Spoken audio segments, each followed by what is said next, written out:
You may not know this, but the last Shah of Iran had a twin sister, Princess Ashraf Pahlavi. She was one of the most talked about women in her country, admired for her beauty, political influence, and bold personality. Some saw her as a fearless reformer who wanted to improve women's lives, while others viewed her as a symbol of luxury and corruption. Her life was full of contradictions. She could be both generous and ruthless, caring and calculating. And yet, despite all her power, she was exiled from Iran 3 different times. Her story feels like a movie, filled with drama, ambition, and heartbreak.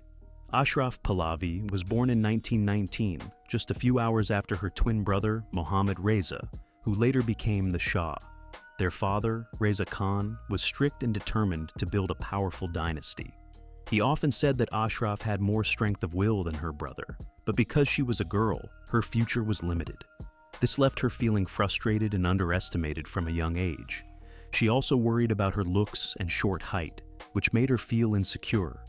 Ashraf dreamed of studying abroad, but her father forbade it.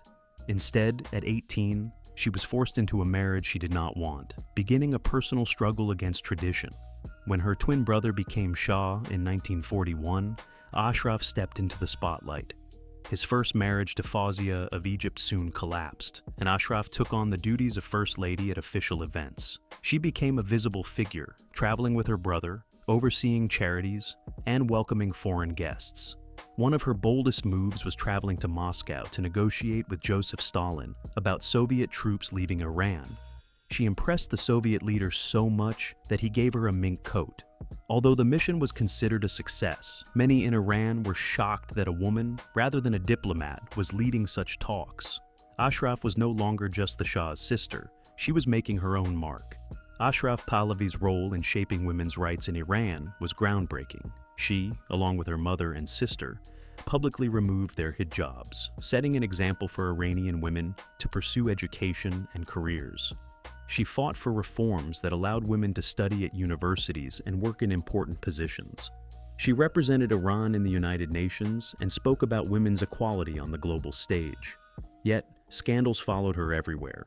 Rumors spread that her trips abroad were not just for official duties but also for gambling and secret affairs. Her love of casinos and luxury fueled gossip. To many, she symbolized both progress and corruption at the same time, earning admiration and criticism in equal measure.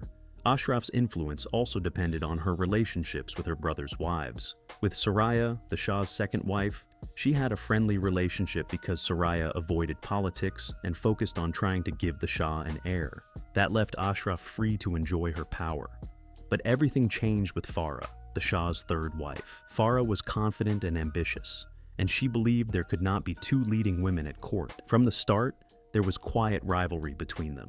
Ashraf refused to step aside, and Farah refused to share influence. Their tense relationship lasted for decades, and even exile did not heal the distance between them.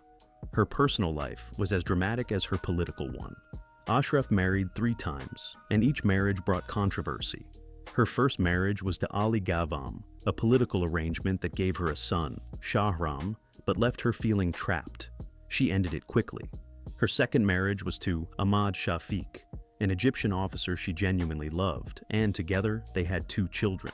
But his inability to accept her political lifestyle destroyed the union. Her third marriage, to diplomat Mehdi Boucheri, was more symbolic than real. They rarely lived together, but stayed connected.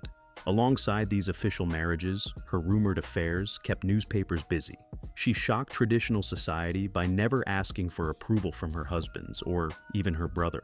By the mid-1950s, Ashraf's influence was at its peak. She had sway over army officers, the security services, and even business elites. Prime Minister Mohammad Mossadegh saw her as a dangerous figure with too much influence over the Shah. To reduce her power, he demanded that she leave the country under the pretense of a vacation. This was her first forced exile, and for Ashraf, it was devastating. For the first time, she was completely cut off from politics and power, but soon, the West found a use for her. As Mossadegh nationalized Iran's oil, the CIA and British intelligence asked Ashraf to persuade her brother to support a coup. She agreed, and after Mossadegh's fall in 1953, she triumphantly returned. In the 1970s, Ashraf's glamorous lifestyle made her a public target. She owned villas across Europe, hosted extravagant parties, and displayed her priceless jewels.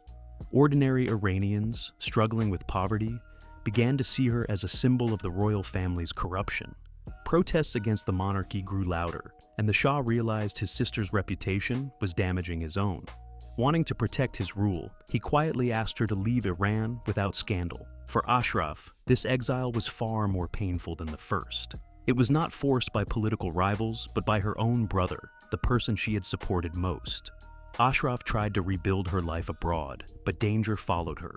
In 1977, while returning from a casino in Cannes, her car was suddenly attacked by gunmen. Her lady-in-waiting was killed instantly, and her driver and bodyguard were wounded.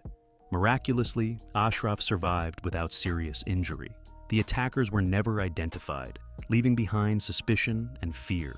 2 years later, history changed forever when the Iranian Revolution toppled the monarchy.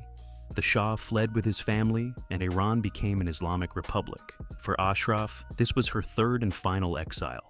This time, it was permanent. She could never return to her homeland again.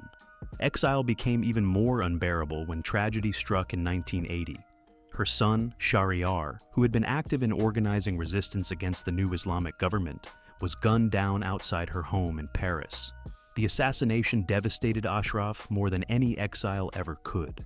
Losing her son was the deepest wound of her life, one she never fully recovered from. She had once been one of the most powerful women in Iran, but now she was a grieving mother, powerless against forces that had destroyed her family. From that moment on, she withdrew more from public life and lived in quiet sorrow. After the death of her son, Ashraf lived mostly between New York and Monte Carlo. She still enjoyed a luxurious lifestyle, but no longer held influence or power. She wrote her memoirs, presenting herself as a defender of women's rights and a patriot who wanted the best for Iran. Yet critics dismissed her version of events, accusing her of trying to polish her reputation and erase corruption from her story. In her later years, Ashraf suffered from Alzheimer's disease, which gradually robbed her of her sharp mind. Princess Ashraf Pahlavi died in 2016 at the age of 96. She had outlived her brother, the Shah, and all three of her children. Her death closed a long and dramatic chapter of Iran's royal history. To some, she was a reformer who opened doors for women, fought for education, and stood boldly on the international stage. To others, she remained the symbol of extravagance and corruption that fueled anger against the monarchy. Even in death, her legacy was divided. Admiration mixed with resentment, power mixed with scandal. She left behind a story still fiercely debated in Iran and beyond. Ashraf Pahlavi's life was filled with contradictions. She was ambitious, fearless, and determined to play a role in politics, even when society told her no. She was exiled 3 times, betrayed by rivals, her own family, and finally her people. She tasted both glory and tragedy, power and loneliness. Her reforms improved women's lives, yet her extravagance damaged her family's image. Perhaps that is why she remains so controversial. A woman who wanted freedom and influence, but whose ambition came at a cost. Her story reminds us how personal choices, family rivalries, and national politics can collide to shape history.